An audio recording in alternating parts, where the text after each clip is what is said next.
Assalamualaikum warahmatullahi wabarakatuh. Halo semuanya, perkenalkan nama saya Sisi Angelia. Saya dari Prodi Pendidikan Matematika Fakultas Keguruan dan Ilmu Pendidikan dengan NPM A1C025087. Pada kesempatan kali ini, saya akan memaparkan materi tentang kepemimpinan pendidikan.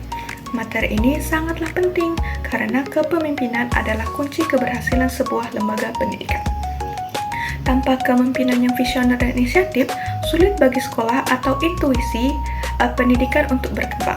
Oleh karena itu, mari kita bahas bersama tentang bagaimana kepemimpinan itu diajarkan. Kita langsung saja masuk ke materi kepemimpinan pendidikan. Jadi, kepemimpinan pendidikan adalah kemampuan seorang kepala sekolah, pengawas, atau pemimpin lembaga pendidikan lainnya untuk mempengaruhi, mengarah, membimbing, dan menggerakkan semua pihak agar tujuan pendidikan dapat tercapai. Bukan hanya memimpin administrasi, tapi juga menginspirasi, memberi teladan, dan membangun budaya sekolah yang sehat.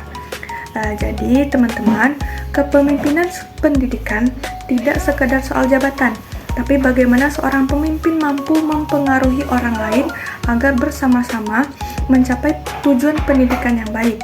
Jadi, seorang kepala sekolah misalnya, bukan hanya mengurus administrasi, tapi juga menjadi inspirasi dan teladan bagi guru dan siswa.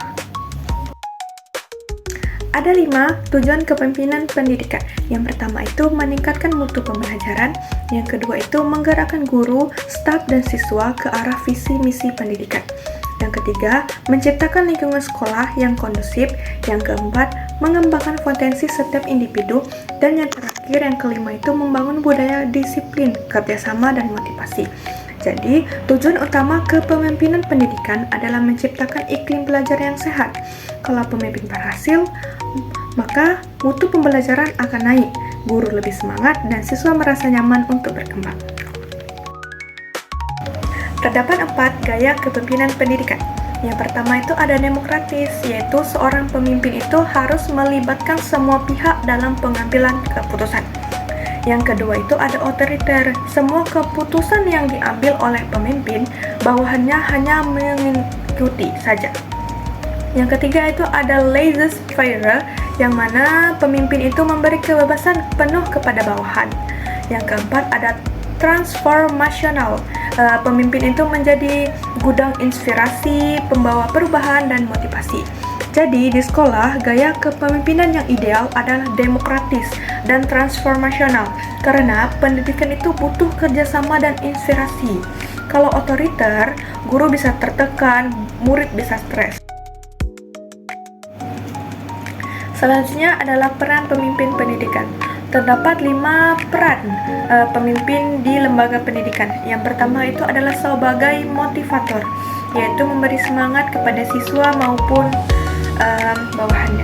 Terus yang kedua itu adalah inovator, membawa pembaharuan. Yang ketiga itu adalah manajer, seorang pemimpin mengelola sumber daya dengan baik dan benar.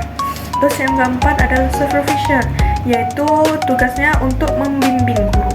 Yang kelima adalah memberi contoh positif atau teladan. Jadi seorang pemimpin harus memberi contoh positif supaya bisa diteladani oleh bawahan maupun siswanya nanti.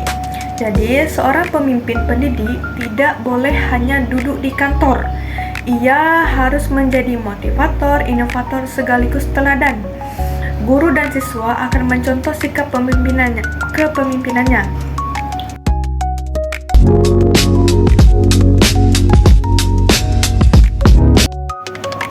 Selanjutnya adalah tantangan kepemimpinan pendidikan. Sekarang ini, pemimpin pendidikan menghadapi tantangan yang besar, misalnya di era digitalisasi. Kepala sekolah itu dituntut mampu mengarahkan guru agar tidak gagap teknologi, agar tidak ketinggalan zaman.